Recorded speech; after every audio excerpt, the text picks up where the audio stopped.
Abu Nawas mengintip dua malaikat sedang bagi-bagi. Tak diragukan lagi memang, sudahlah kita akui Abu Nawas dan Abu Jahil itu pembawa kebahagiaan. Setiap kehadiran mereka selalu mengundang gelak tawa. Bahkan kejadian yang seram sekalipun tak luput dari kekonyolan mereka. Seperti pada kisah berikut ini, Abu Nawas dan Abu Jahil memergoki malaikat maut dan malaikat penjaga kubur sedang bagi-bagi penghuni kuburan.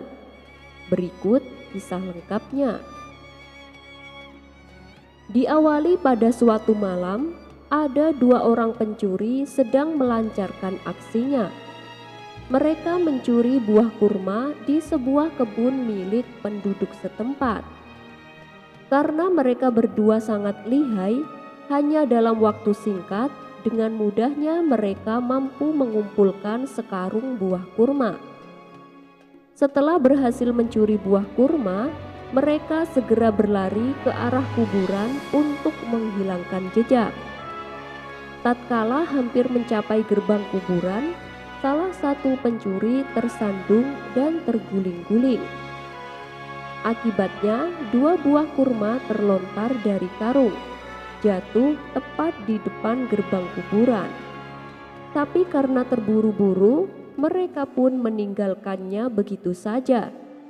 Dua pencuri ini langsung masuk ke tengah kuburan untuk bersembunyi. Ketika dirasa sudah aman, kedua pencuri ini lalu membagi hasil curiannya. Kamu satu, aku satu. Kamu satu, aku satu. Begitu seterusnya. Saat kedua pencuri ini sedang sibuk menghitung, lewatlah Abu Jahil. Mendengar ada suara aneh di tengah kuburan, kaget, takut dan ngeri seketika dirasakan oleh Abu Jahil. Ia pun mempercepat langkahnya meninggalkan kuburan sambil mulutnya komat-kamit membaca doa. Dan di saat di tengah perjalanan pulang, Abu Jahil berpapasan dengan Abu Nawas yang kebetulan juga sedang jalan sendirian. "Hei Abu Jahil, kamu kenapa terlihat ketakutan begitu?" tanya Abu Nawas.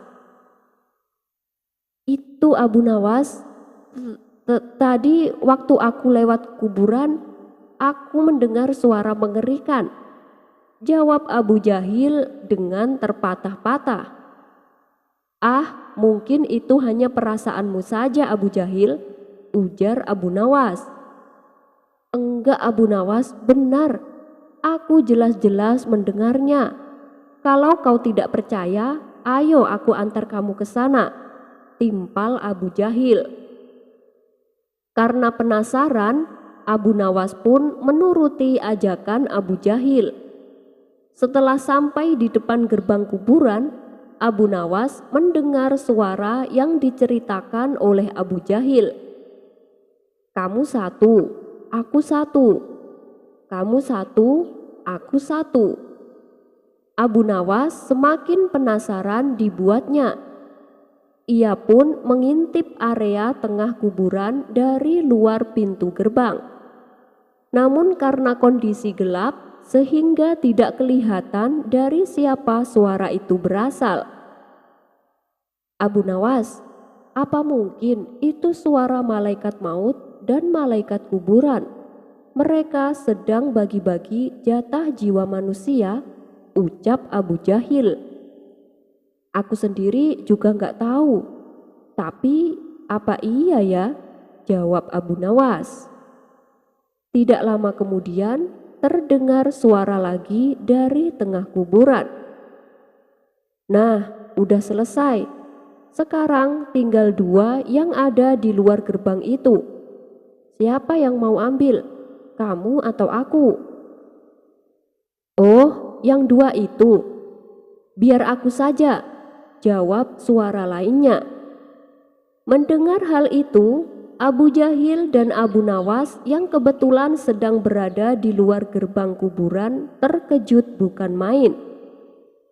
"Aduh, jangan-jangan yang mereka maksud kita Abu Nawas," kata Abu Jahil ketakutan.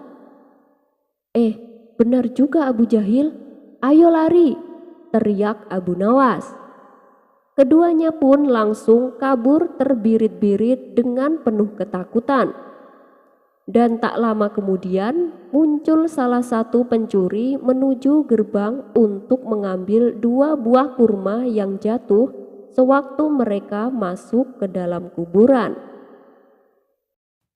Puasa tapi makan. Gak ada habisnya akal cerdik Abu Nawas untuk lolos dari hukuman yang mengintainya. Masa sesuatu yang dilarang bisa menjadi diperbolehkan untuk Abu Nawas? Seperti pada kisah kali ini, Abu Nawas dengan kecerdikannya bisa menjadikan halal sesuatu yang haram. Berikut kisah lengkapnya.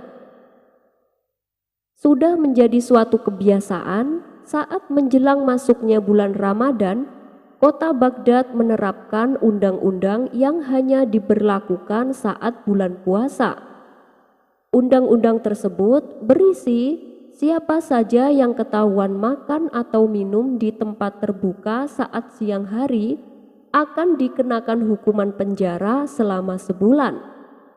Hal itu bertujuan untuk menghormati umat muslim yang tengah melakukan ibadah puasa. Dan suatu hari, Abu Nawas tampak bersiap-siap pergi ke hutan guna mencari kayu bakar untuk dijualnya ke pasar. Meskipun sedang puasa, tak menyurutkan semangatnya untuk tetap bekerja menafkahi keluarganya. Setelah waktu menjelang siang, Abu Nawas pun pulang ke rumah dengan membawa kayu bakar. Kali ini kayu bakar yang diperolehnya cukup banyak, sehingga membuat Abu Nawas merasakan letih. Mungkin karena saking capeknya, Abu Nawas sampai lupa kalau hari itu adalah bulan puasa. Begitu ia tiba di rumah, ia langsung mengambil segelas air dan sepotong roti, lalu dibawanya ke teras rumah. Dengan asyiknya, Abu Nawas melahap roti dan meminum segelas air. Ternyata perbuatan Abu Nawas ini ketahuan oleh Abu Jahil selaku tetangganya. "Gila Abu Nawas, kebetulan akan aku laporkan ke Tuan Hakim biar dihukum," pikir Abu Jahil kegirangan.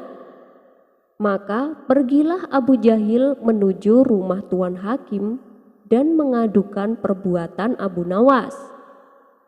"Kamu yakin dengan yang kamu lihat?" tanya Tuan Hakim. "Saya yakin sekali Tuan, dan saya berani bersumpah," balas Abu Jahil. Tuan Hakim lalu menyuruh beberapa prajurit istana untuk memanggil Abu Nawas di rumahnya. "Tuan Abu, sekarang juga Anda ikut kami menghadap Tuan Hakim," kata komandan prajurit. "Memangnya ada apa?"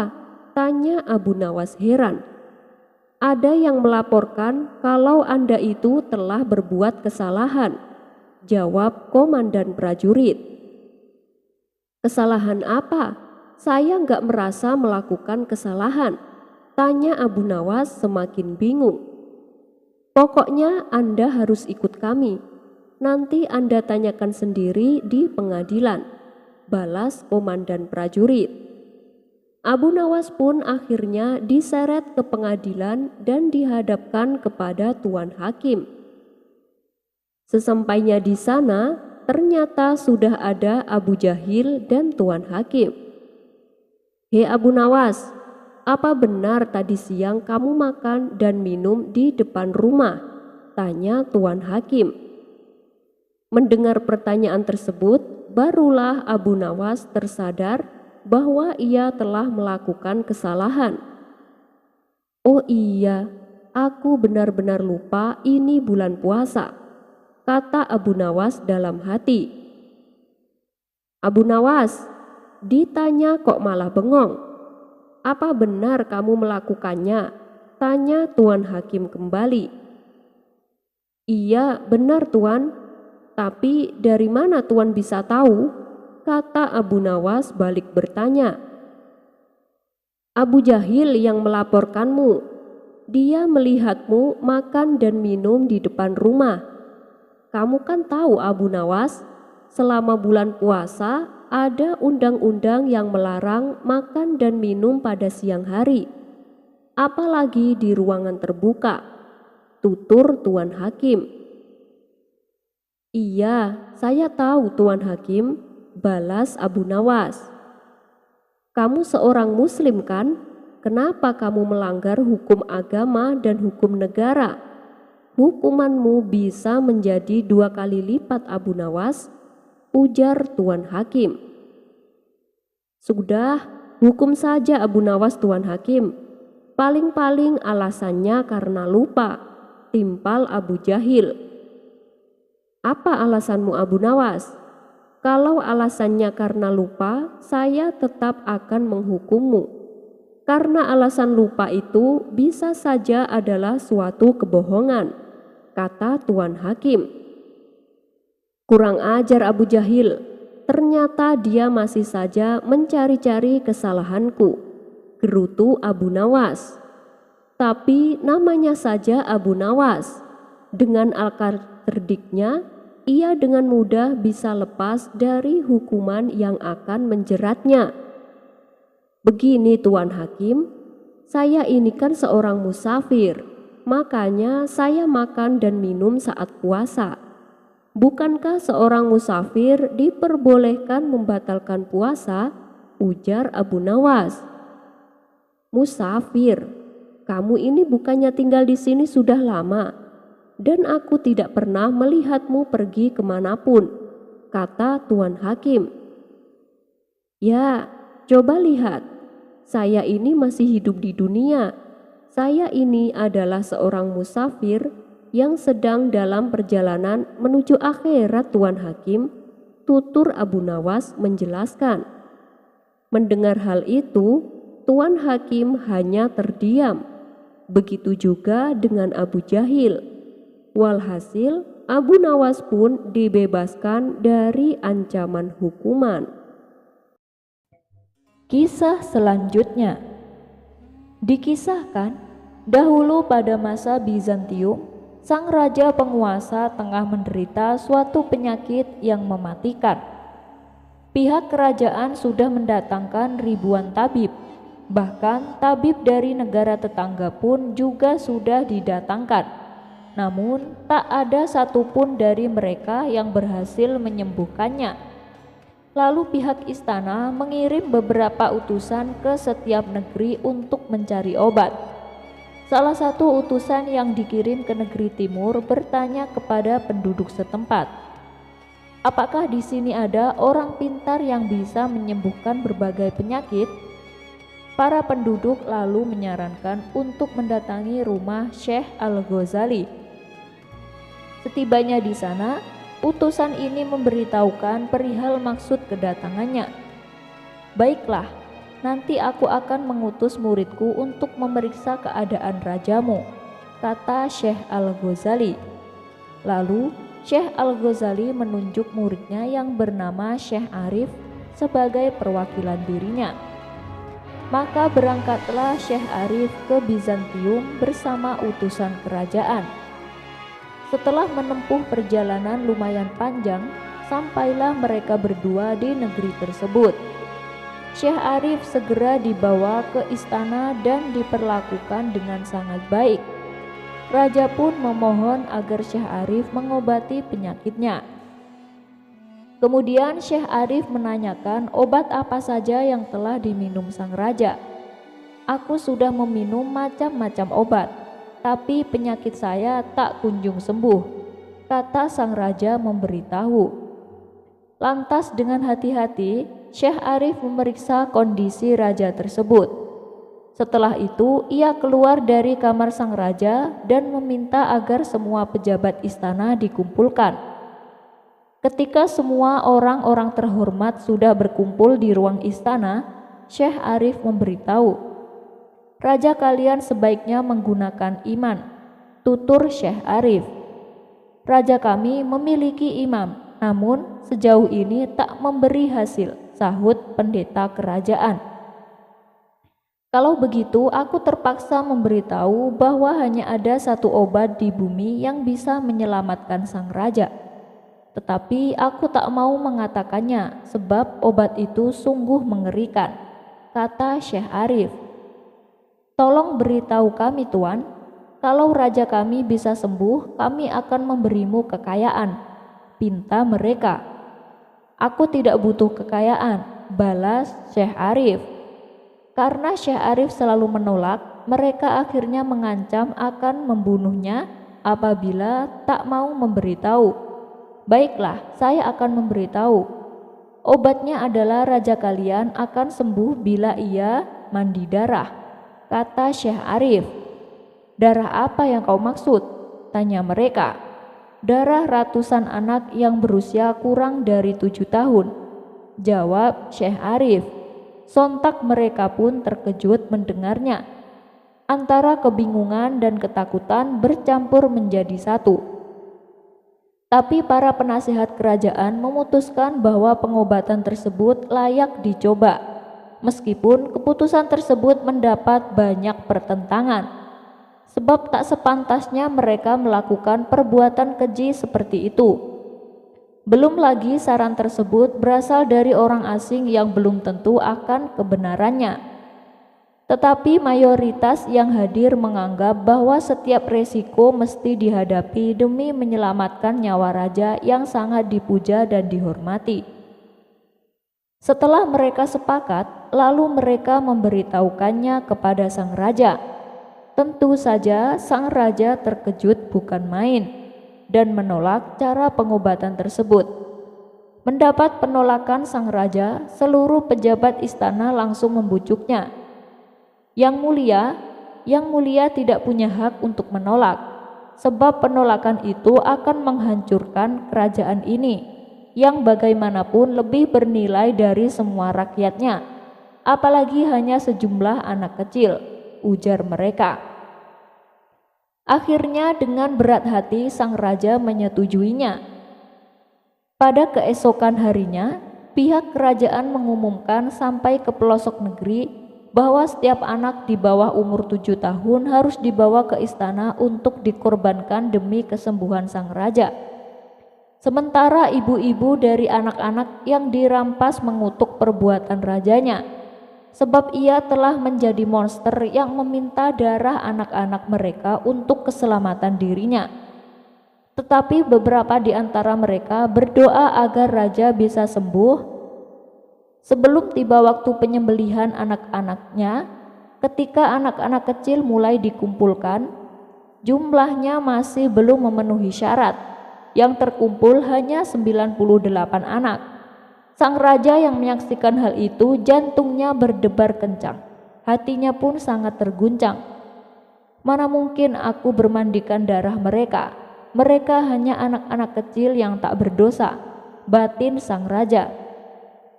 Sejak saat itu, sang raja bertekad tidak akan memperbolehkan adanya pembantaian serupa dengan dalih apapun. Pergulatan itu menyiksa batinnya siang dan malam. Akhirnya sang raja memutuskan, "Lebih baik aku mati daripada harus membantai anak-anak kecil." Setelah sang raja bertekad demikian, tiba-tiba rasa sakit yang ia derita berangsur-angsur membaik, dan tak lama kesehatannya pun pulih kembali. Sementara anak-anak yang telah dikumpulkan segera dikembalikan kepada ibunya masing-masing. Seluruh pejabat istana dan segenap rakyat bersukacita atas kesembuhan sang raja. Lalu salah satu penasihat kerajaan bertanya kepada Syekh Arif, "Wahai Tuan, sebenarnya apa tujuanmu menyarankan untuk membantai anak-anak kecil? Saya yakin agamamu tak mengajarkan hal itu." Dengan tersenyum, Syekh Arif menjawab, "Tadinya raja kalian mempunyai jiwa yang bengis dan kejam. Ia dengan mudah menghukum mati rakyatnya. Oleh sebab sifatnya itulah raja kalian tak kunjung sembuh, dan jalan satu-satunya adalah menghilangkan sifat kejam dan bengisnya, yaitu dengan cara seperti yang aku sarankan." Sang penasehat istana pun memuji akan kecerdasan Syekh Arif.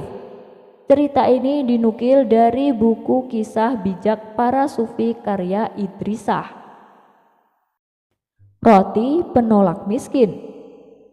Kita pasti sudah tahu bahwa Abu Nawas merupakan tokoh sufi yang sangat terkenal akan kecerdikannya. Bukan hanya cerdik, tapi ia juga terkenal akan kelucuannya. Hal inilah yang membuat orang-orang merasa betah kumpul bersamanya. Kehadiran Abu Nawas seolah bagaikan magnet. Dimanapun ia berada, selalu dikerumuni oleh kawan-kawannya.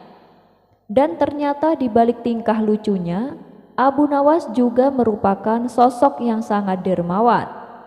Meskipun hidup pas-pasan, ia selalu menyisihkan rizkinya untuk orang-orang miskin. Kisah ini bermula ketika ada dua sahabat karib yang mana mereka sama-sama berprofesi sebagai seorang pengemis. Mengetahui akan kedermawanan Abu Nawas, kedua pengemis ini berinisiatif mendatangi rumah Abu Nawas. Maka pergilah kedua orang ini menuju rumah Abu Nawas. Sesampainya di depan rumah, pengemis pertama berkata, "Ya Allah, semoga Engkau memberiku rizki dengan kemurahan-Mu." Dan pengemis kedua pun berkata, "Ya Allah, karena Abu Nawas dermawan, semoga ia mau memberiku rizki." Abu Nawas yang sedang berada di dalam rumah mendengar doa kedua pengemis itu. Ia pun kemudian membukakan pintu. Pengemis pertama diberi uang 2 dirham, sedangkan pengemis kedua yang menyebut namanya diberi sepotong roti. Bila diuangkan, harga sepotong roti itu ternyata setara dengan uang 2 dirham. Ketika menerima sedekah dari Abu Nawas, reaksi keduanya berbeda. Pengemis pertama tampak ikhlas dan bersyukur, sedangkan pengemis kedua merasa kecewa. "Kawan, kamu diberi apa sama Abu Nawas?" tanya pengemis kedua. "Aku diberi uang 2 dirham, jawab pengemis pertama. "Aku cuma diberi sepotong roti," sesal pengemis kedua. Pengemis kedua lalu meminta kepada kawannya untuk menukarkan roti yang didapatkan dengan uang 2 dirham milik pengemis pertama. "Ya sudah kawan, gini saja, kamu ambil rotiku ini. Ini kan bisa buat makan anak-anakmu. Nah, uang 2 dirham itu kamu berikan kepadaku," tawar pengemis kedua. Pengemis pertama tidak keberatan, karena memang sekarang ia lebih membutuhkan makanan. Toh nilainya sama saja. Ia pun menerima tawaran tersebut. Sesampainya di rumah, pengemis pertama kaget bercampur bahagia.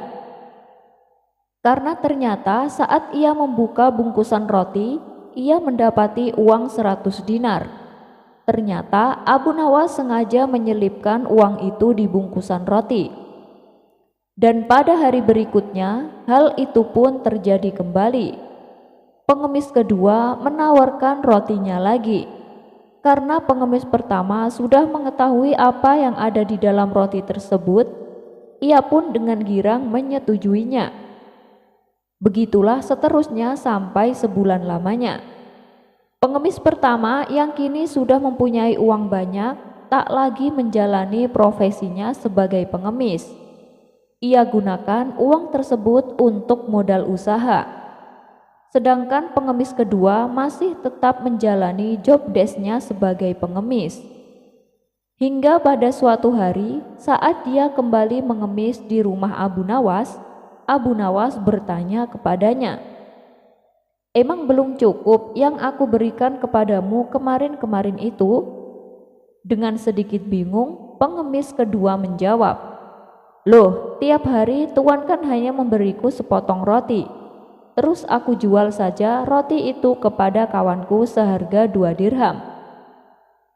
Tersentaklah Abu Nawas mendengarnya.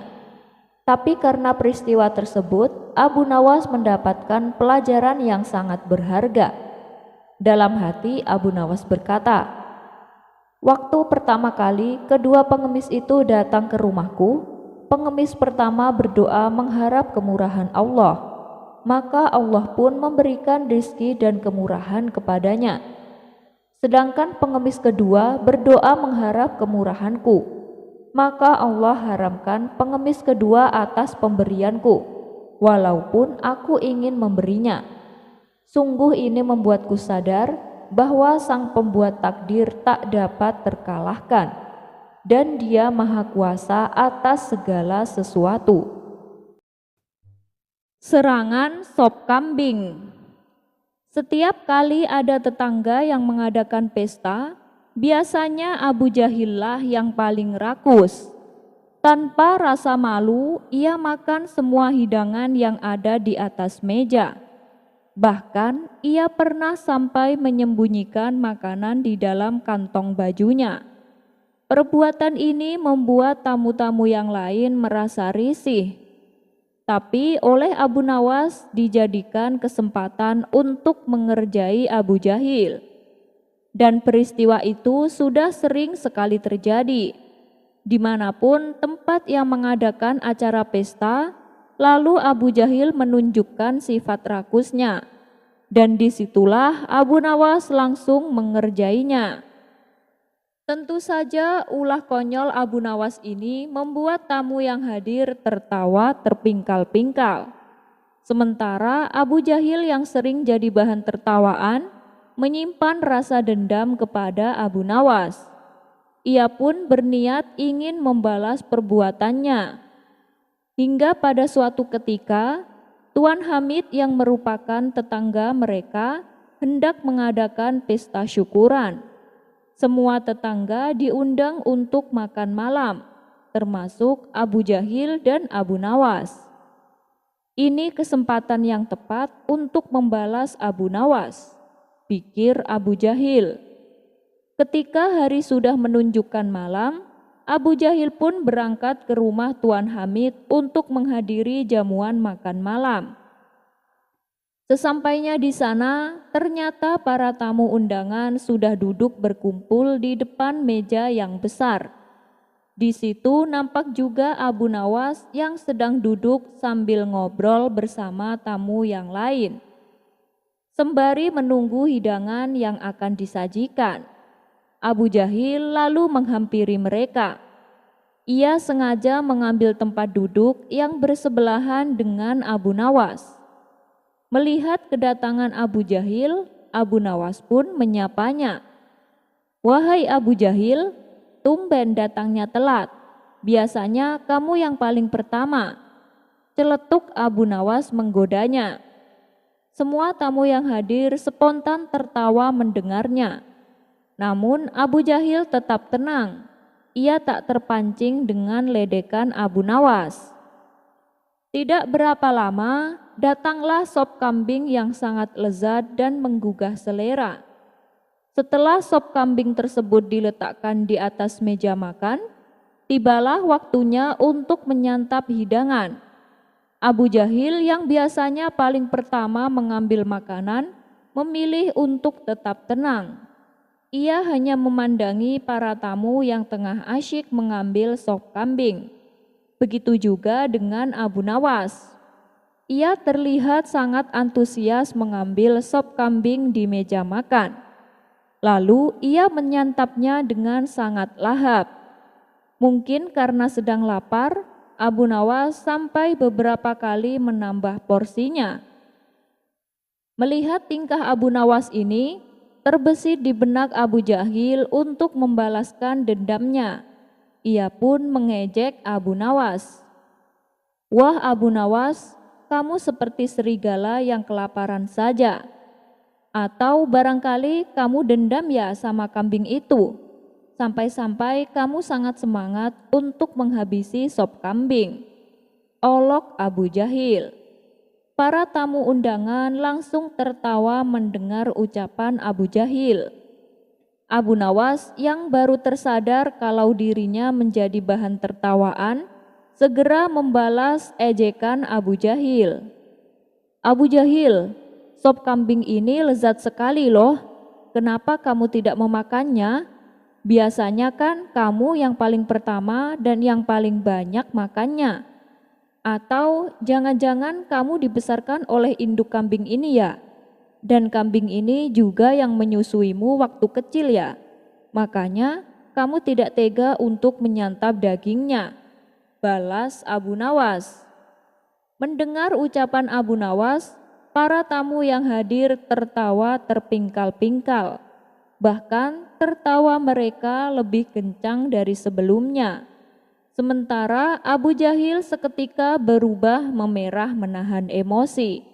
Ia pun memilih untuk meninggalkan acara pesta yang diadakan di rumah Tuan Hamid. Ini adalah kisah 5 bersaudara. Mereka membuka warung makan khas daerahnya.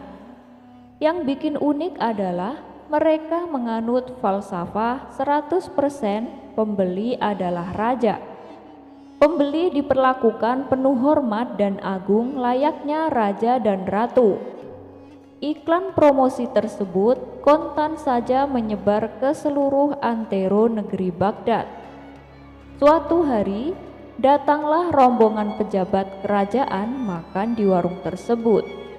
Mereka diperlakukan istimewa seperti seorang raja. Para pelayan beraksi sesuai falsafah pembeli adalah raja. Caranya mereka melayani pun dengan penuh keramah tamahan dan keagungan. Bahkan cara berjalannya para pelayan ini membungkukkan badan. Mereka mencium tangan pembeli lalu mengantarkan ke tempat duduknya.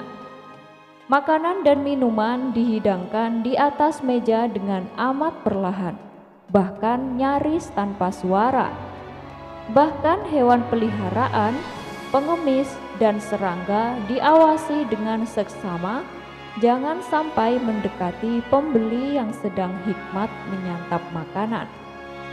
Semua keinginan pembeli dilaksanakan dengan senyum yang ramah. Setelah rombongan pejabat kerajaan selesai menyantap makanan, mereka kaget dengan harga yang dipatok. Ternyata harganya 100 kali lipat dari harga biasanya. Tapi karena mereka adalah orang-orang berduit, tentu saja semua itu tidak akan menjadi masalah. Beberapa hari kemudian, masyarakat yang penasaran berduyun-duyun ingin juga merasakan lezatnya diperlakukan penuh keagungan bak seorang raja. Setelah selesai makan, mereka terkejut dengan harga yang harus dibayar. Kenapa mahal sekali harganya? 100 kali lipat dari harga biasanya. Kalau harganya 10 kali lipat, kami tidak masalah, protes mereka. Iya tuan, harganya memang segitu, karena pelayanan kami juga luar biasa kepada para tamu, balas pemilik warung. Dengan terpaksa, mereka pun membayar sesuai harga yang dipatok. Kami kapok makan di tempat ini, gerutu mereka sambil meninggalkan warung. Ketika dalam perjalanan pulang, tanpa sengaja mereka berpapasan dengan Abu Nawas. Dari mana kalian? Kenapa kalian terlihat kesal? Tanya Abu Nawas. Kami barusan makan di warung yang terkenal itu. Pelayanannya sangat ramah. Kami diperlakukan bak seorang raja. Tapi ternyata harganya 100 kali lipat Abu Nawas, jawab mereka. Loh, kalian tidak lihat daftar harga makanannya dulu? Balas Abu Nawas. Tidak ada daftar harganya Abu Nawas, ujar mereka dengan kesal. Ini tidak boleh dibiarkan, aku akan memberi pelajaran, pikir Abu Nawas. Kemudian Abu Nawas menyusun siasat. Ia mengumpulkan 100 orang gelandangan untuk diajaknya makan di warung tersebut. Singkat cerita, Abu Nawas dan 100 orang gelandangan memasuki warung itu. Tiba-tiba situasi berubah total. Bau tidak sedap dan suasana tegang mengiringi kedatangan pembeli kelas bawah ini. Para pelayan pun menjadi gugup, tapi berusaha tenang dan tetap menerapkan pelayanan standar falsafah pembeli adalah raja. Abu Nawas dan para gelandangan ini kaget luar biasa ketika tangan mereka dicium klien cantik dan diperlakukan bagai seorang raja yang berkuasa. "Sungguh hebat," puji salah satu gelandangan. Mereka terkesima dan berdecak kagum. Setelah mereka selesai makan, si pemilik warung datang. Ia kaget di warungnya banyak sekali para gelandangan sedang duduk asyik di warungnya. Si pemilik warung lalu bertanya kepada pelayannya, "Kenapa kalian membiarkan mereka ada di sini?" "Mereka di sini untuk makan, Tuan," jawab salah satu pelayan. "Apakah mereka mampu membayarnya? Jangan-jangan mereka malah mau ngutang?" tanya si pemilik warung. "Tidak, Tuan, mereka membayar sesuai dengan makanan yang dipesannya," jawab si pelayan kembali. "Makanan apa yang mereka pesan?" tanya si pemilik warung. "1 porsi makanan dan 1 teko air putih. Mereka menyantapnya bersama-sama, Tuan," jawab si pelayan. Si pemilik warung menjadi geram, tapi tak berani mengusir para gelandangan ini. Esok harinya, Abu Nawas kembali datang dengan para gelandangan. Karena seringnya datang, akhirnya si pemilik warung kapok dengan ulah Abu Nawas. Abu Nawas berjanji tidak akan datang lagi, tapi dengan satu syarat. Warung tersebut tidak boleh mematok harga dengan jumlah 100 kali lipat. Si pemilik warung pun akhirnya menyetujuinya.